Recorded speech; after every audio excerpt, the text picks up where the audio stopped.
अस्सलाम वालेकुम फ्रेंड्स, आज हम बनाने जा रहे हैं गोला कबाब बहुत ही इजी, डिलीशियस और क्विक रेसिपी के साथ। तो चलिए अपनी रेसिपी को स्टार्ट करते हैं। सबसे पहले एक पैन के अंदर धनिया, ज़ीरा और क्रश्ड कोकोनट शामिल करके इन्हें ड्राई रोस्ट कर लेंगे। इस तरह से ड्राई रोस्ट करने के बाद अभी इसे रूम टेम्परेचर पर ठंडा कर लेंगे और फिर एक चॉपर लेंगे और उसके अंदर फ्राइड अनियन, ब्रेड के स्लाइसेस, आप इसकी जगह पर ब्रेड क्रम्स भी यूज़ कर सकते हैं, चिली फ्लेक्स, नमक, लाल मिर्चों का पाउडर, काली मिर्चों का पाउडर और चाट मसाला शामिल कर देंगे। थोड़ा जूसी सा बनाने के लिए दही शामिल करेंगे और इसके साथ ही चॉप किया हुआ हरा धनिया, अदरक लहसुन का पेस्ट और हरी मिर्चें शामिल करके जो हमने ड्राई रोस्ट किया था धनिया, ज़ीरा और कोकोनट, वो शामिल कर देंगे और इन सब चीज़ों को बिल्कुल बारीक पीस लेंगे।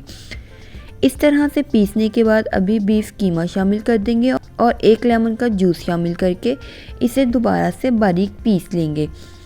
इस तरह से पीसने के बाद अभी टेंडराइजिंग पाउडर शामिल करेंगे और इसे दोबारा से चॉप कर लेंगे। आप हाथों की मदद से भी मिक्स कर सकते हैं। इस तरह से चॉप करने के बाद जब सारी चीज़ें आपस में मिक्स हो जाएं तो फिर इसे एक बाउल के अंदर निकाल लेंगे। Texture same to same mixture का यही होना चाहिए। अगर थोड़ा बारीक हो चुका है तो आप इसके अंदर मज़ीद ब्रेड क्रम्स या फिर ब्रेड के स्लाइसेस भी शामिल कर सकते हैं इसे थोड़ा थिक करने के लिए, क्योंकि हमें जैसी कंसिस्टेंसी चाहिए थी एग्जैक्ट वैसा ही बना है। तो इसीलिए अब हम इसके गोला कबाब रेडी कर लेंगे। गोला कबाब बनाने के लिए थोड़ा सा मिक्सचर लेंगे और उसे गोल बॉल्स की शेप में बनाकर, अगर आपके पास स्ट्रॉ है तो आप उसकी मदद से भी होल कर सकते हैं। अगर स्ट्रॉ नहीं है तो 3 स्क्यूअर्स को लेकर इस तरह से इसके अंदर होल कर देंगे और सब गोला कबाब्स को इसी तरह से रेडी कर लेंगे।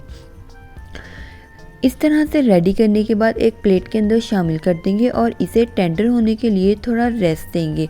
तकरीबन कम से कम आधे घंटे का रेस्ट देंगे। आधे घंटे के बाद इसे फ्राई कर लेंगे। फ्राई करने के लिए एक पैन लेंगे और थोड़ा सा कुकिंग ऑयल शामिल करके गोला कबाब को शामिल कर देंगे। हर साइड से कम 3 मिनट तक के लिए इसे फ्राई करना है। जब सब साइड से प्यारा सा गोल्डन कलर आ जाएगा तो फिर इसे कवर करेंगे। कवर करके 3 मिनट तक के लिए मीडियम टू लो फ्लेम पर इसे पकाएंगे और फिर इसे डिश आउट करके सर्व करेंगे। हमारे मज़ेदार से गोला कबाब रेडी हो चुके हैं। उम्मीद करती हूँ मेरी आज की रेसिपी आपको बहुत ही पसंद आई होगी। अगर पसंद आई हो तो वीडियो को लाइक कीजिए, ज़्यादा से ज़्यादा शेयर कीजिए और मेरे चैनल को सब्सक्राइब कीजिए। अभी मिलेंगे अपनी नई रेसिपी के साथ, तब तक के लिए अल्लाह हाफ़िज़।